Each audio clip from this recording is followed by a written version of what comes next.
Hello everyone, I'm Steve Ernst, and this is my reaction to Rogue One, a Star Wars story, which just came out last night, and I watched it. Um, I have some rather polarizing opinions, apparently. I thought more people would hold my opinions until sometime last night when I saw the overwhelmingly positive reaction to this movie. So I figured I'd better get on here and explain myself. So that's what I'm going to do. Before I get started, let's give you a little bit of background about me and my Star Wars fandom. I've been a fan of Star Wars ever since way before I saw the movies. Um, my first exposure to it was a Return of the Jedi book and tape, which I listened to as a child many times, and it was awesome. But it was also Return of the Jedi, so I had to work backwards from there. Anyway, ever since then, I've loved Star Wars, everything about Star Wars. So I had high hopes for this movie. My hopes were very high. And ironically, despite all the movie's talk of hope, and there was a lot of it, my hopes were dashed. And I will explain why. Before the movie even came out, I had talked at length with my cousin Daniel for months about what would make this movie really great, and we had high hopes for this. So we talked and talked and talked and talked, and we picked, there was like a list of things that we didn't want them to do that would be really stupid. And, you know, there was a comparative list of things that would be really awesome that we thought. And so we're like, if they do this, this will be stupid. They'd be trying too hard. If they do this, this will be stupid. They'd be trying too hard. And they managed to do all of them. All of the things. So the movie started out all right. The first 20 minutes of it were pretty good, I thought. I was hoping that they weren't going to do the obvious thing, which was what I'd been getting from the trailers, which was making Jin's dad a sympathetic character, which, I mean, was the obvious choice, but I wish they'd gone less obvious. But that didn't really break the movie for me in any way. It was just a bit of a disappointment, because it could have been more interesting, I thought, if he was actually a supporter of the Empire, and then she had to try to use him to get the plans despite that. I thought that could have added a really interesting dynamic to the whole plot. But that didn't happen. He was a sympathetic character, and he's basically taken away when Jin was very young to get back to work on the Death Star. Apparently he'd started work, decided it was the wrong thing to do, and then he quit. So, focus. Okay. So then they brought him back basically by force. So he had to work on it, was gone for 15 years, and so then somehow, 15 years later, Jin gets tracked down by the rebels, who somehow, we don't really know how, found out who she was. That was a little fuzzy. It's just because the plot demanded it, I guess. They knew who she was and they found her. Because she'd been going by aliases, living with some old guy for a while, and then he left because he found out that people were trying to use her, or that people could have used her to get revenge on her dad for working up for the Empire. So it was a little weird. But the rebels find her. They recruit her. They're like, oh yeah, we're going to go get your dad stuff.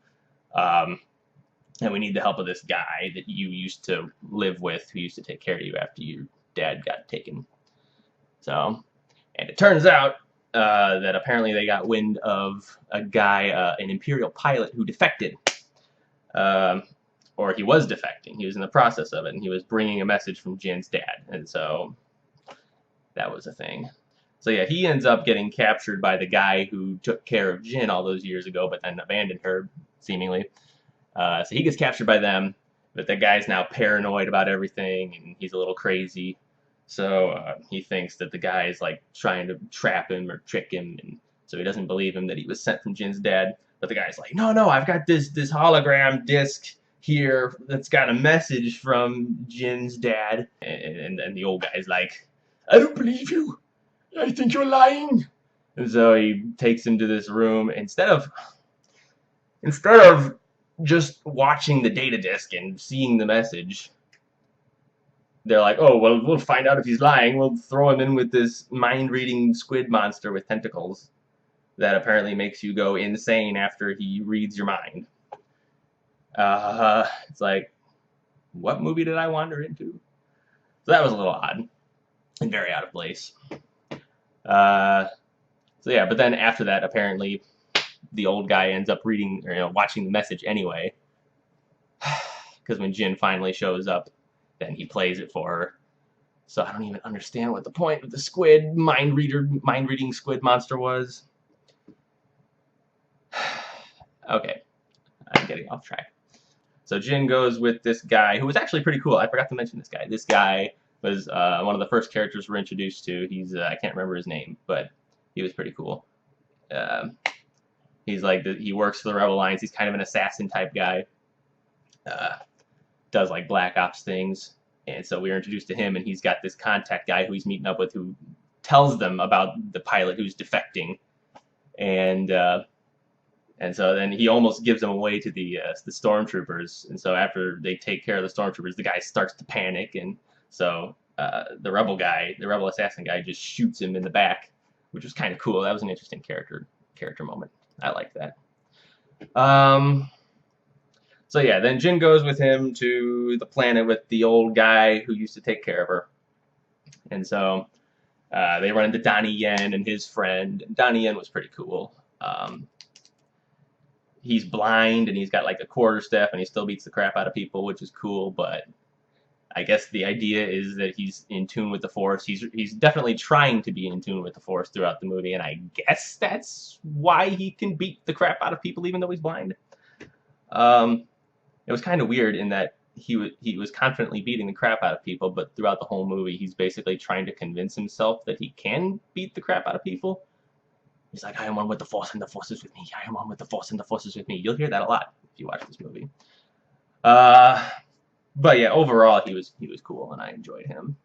So yeah, then they get to the old guy's place, the old paranoid guy, and he shows Jin the message, and I guess he sort of captures the rebels, and then he throws most of them in jail, takes Jin to show her the message, and while the other guys are in jail, they run into the pilot guy who was trying to defect, who got his mind melded red by the squid monster, and he's seemingly crazy now. He's lost his mind, sort of. He doesn't know who he is, and he's like barely grasping simple English.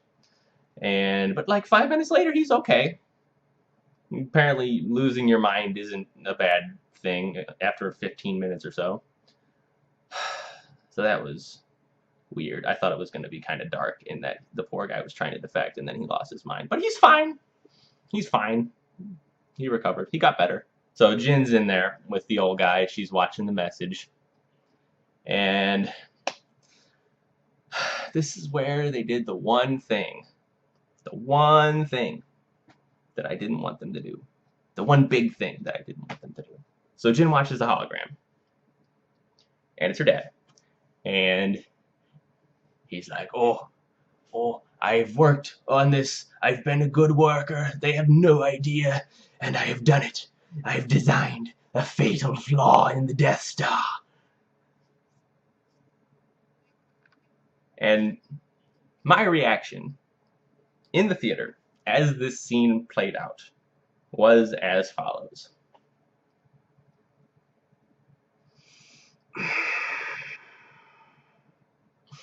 Me being a fan of the original Star Wars is my favorite movie. My favorite Star Wars movie. Possibly my favorite movie. I don't know. My favorite Star Wars movie. And I know a lot of people would say The Empire Strikes Back is their favorite, which I can understand. But I personally think that the first one is a very more cohesive movie, more complete movie. And it's just more enjoyable, I think, to me. Just everything about it's great. Now, since I know the first one so well, I know that the finding of the Death Star's weakness in the original Star Wars was a very last-ditch effort thing. It was we've managed to steal these plans by the skin of our teeth. We're going to run back home to Yavin 4. We're going to give this to the people that will study it and hopefully, maybe, possibly find a weakness. Maybe, possibly. Just because we have the plans and maybe we can analyze something out of this. So,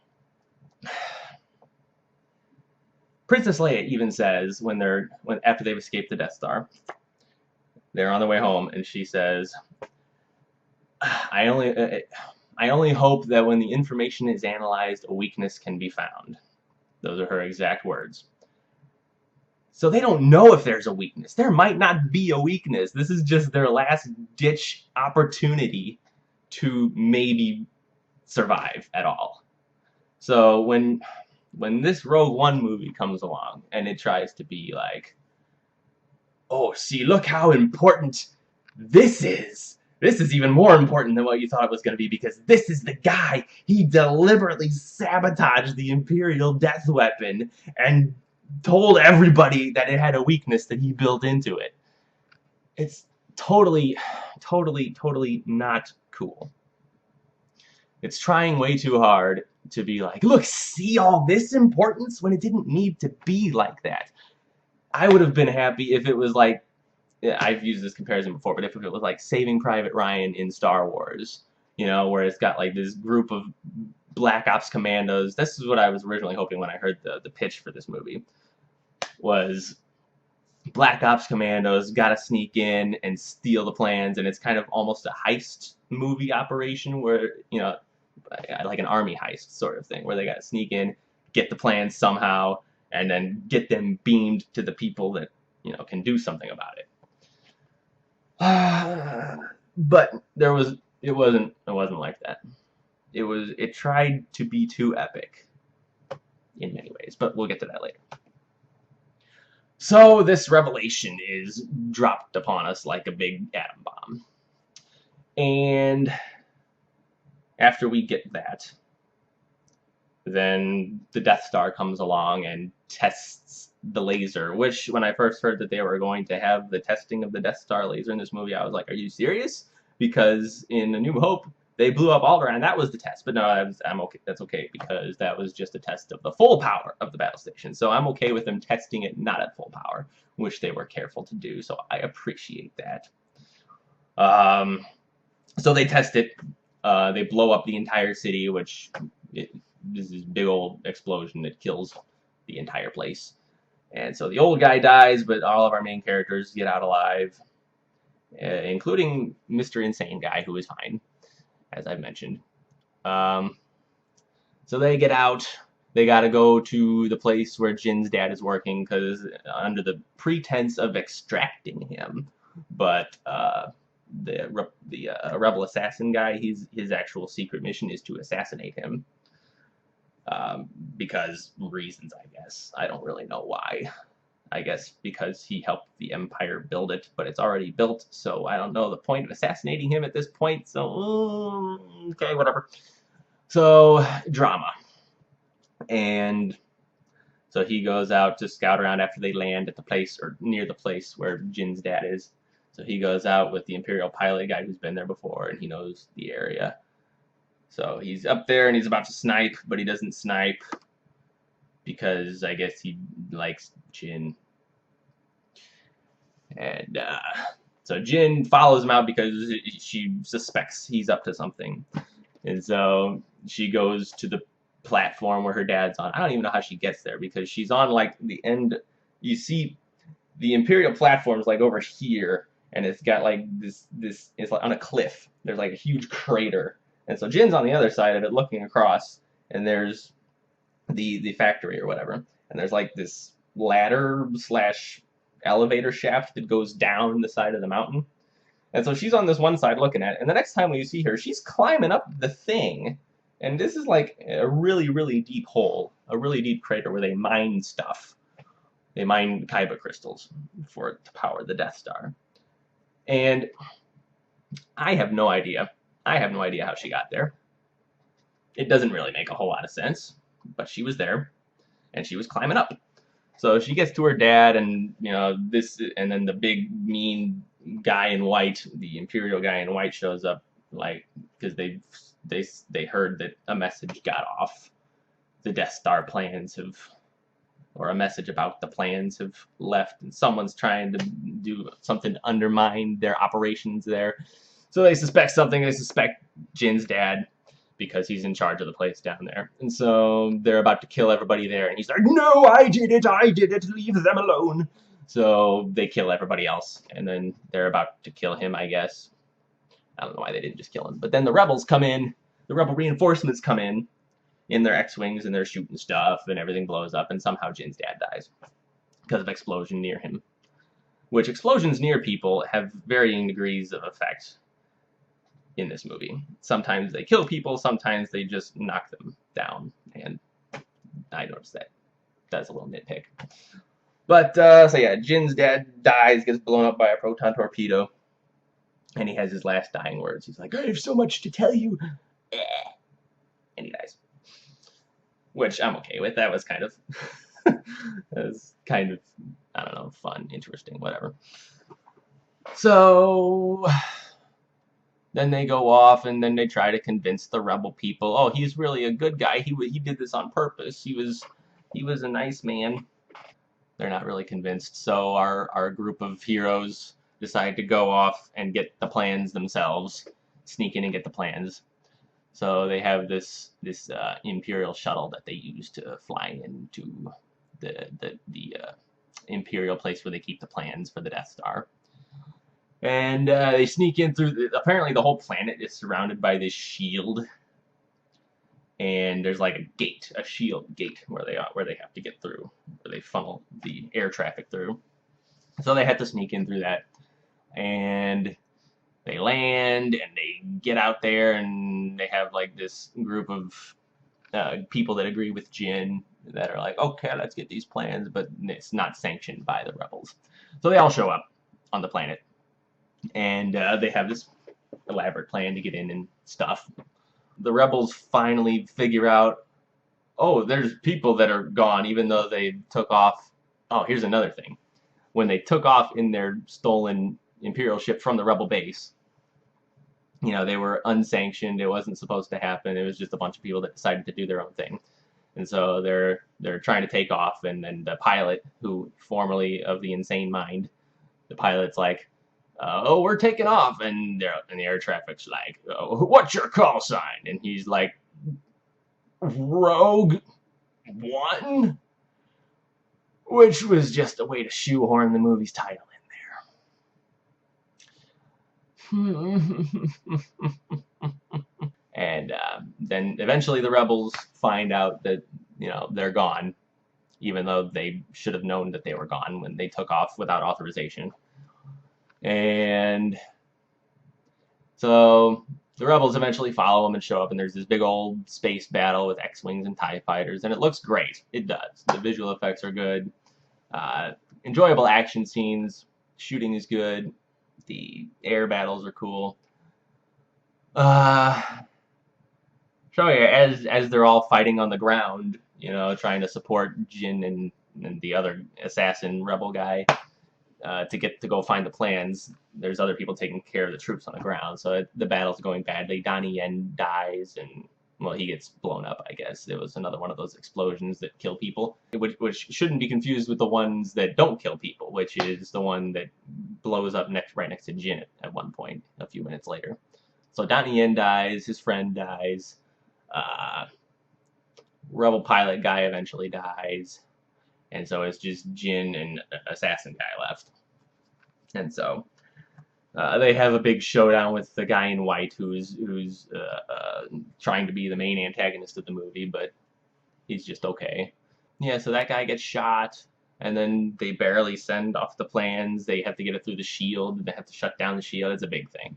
They like need to disable the shield gate thing so that the transmission can get sent out or whatever. So the rebels have this hammerhead cruiser.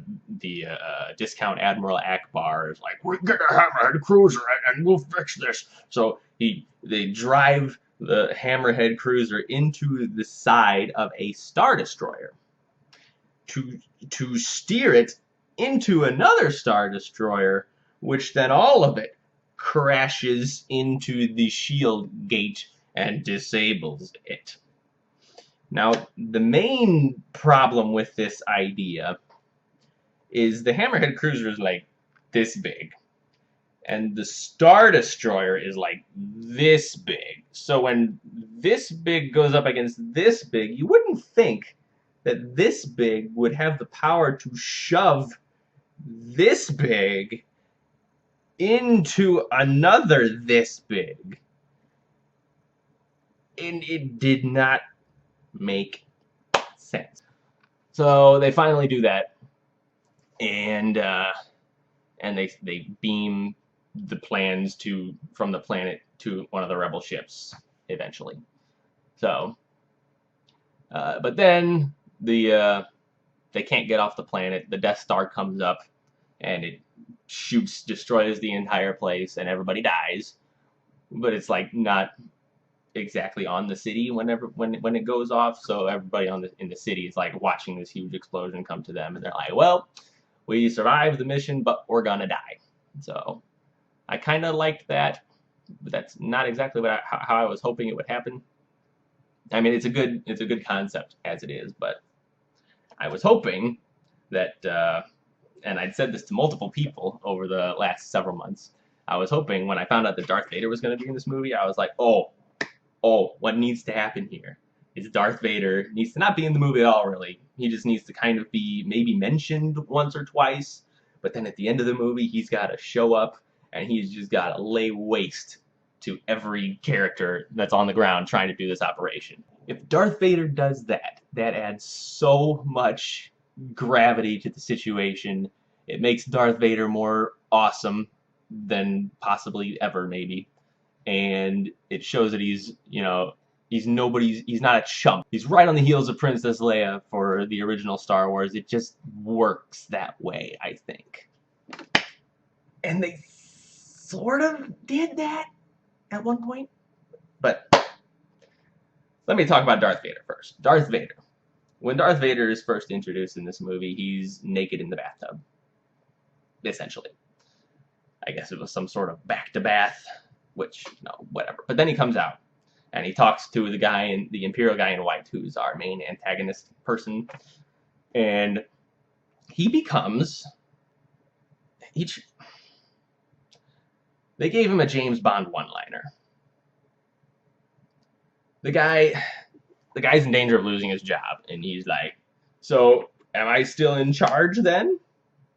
And Vader turns around. He's like, and he starts choking the guy. And the guy's like on the ground coughing, and Vader goes, be careful not to choke on your aspirations. Darth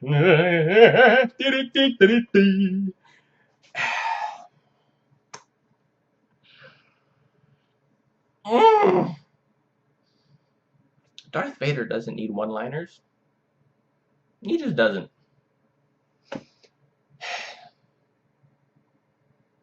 So that's the only time we see Darth Vader until the very end. And I thought for a long time that they had just brought him in there to say a one-liner and he'd be done. But no.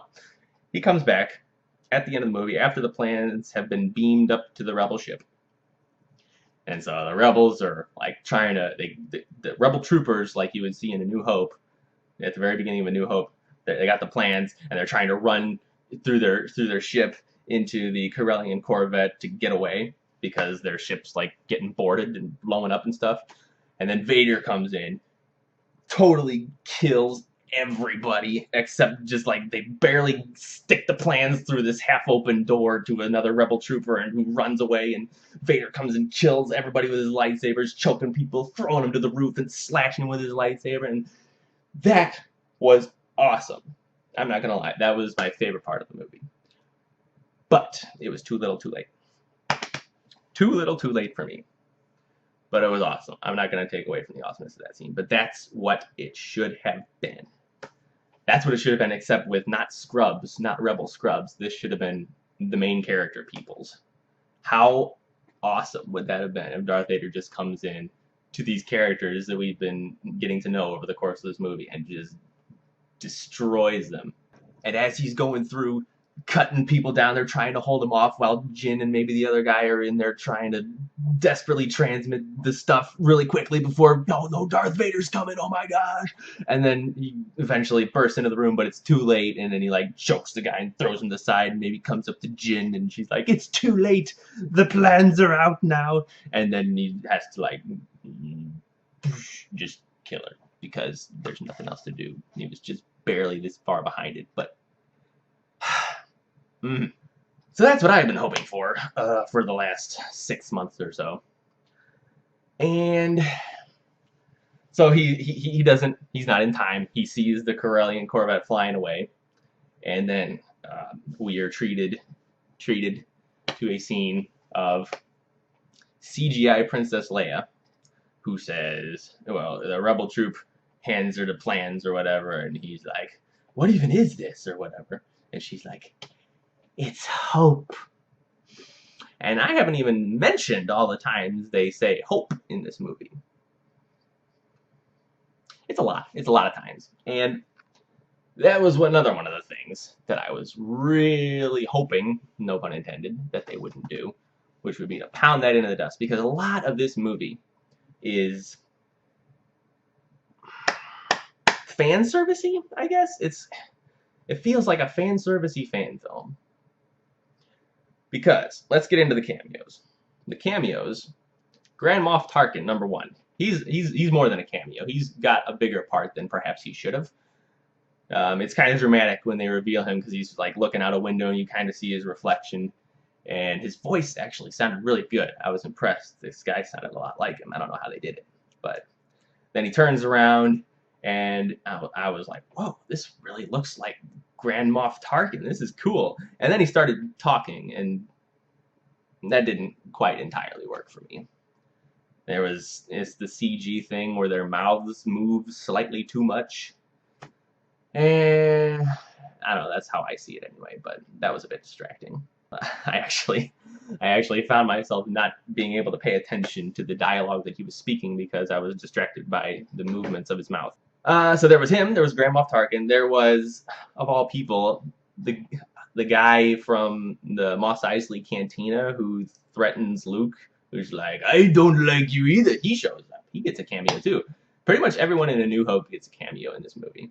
C-3PO and R2-D2 show up for no reason, just to be like, hey, we're in this movie too! And let's see who else shows up. There's Princess Leia, as I already mentioned. Actual cameos that I kind of approve of were Gold Leader and Red Leader from A New Hope. They showed up in the final battle in their X-Wing and Y-Wing, respectively. Or all, you know what I mean. So that was kind of cool how they did that. Their voices sounded the same because I think they used some of the same lines. But it was I guess it worked. It worked for me well enough. Just because it would have made sense that they would be there. So let me just run down all the things in this movie that did not work for me.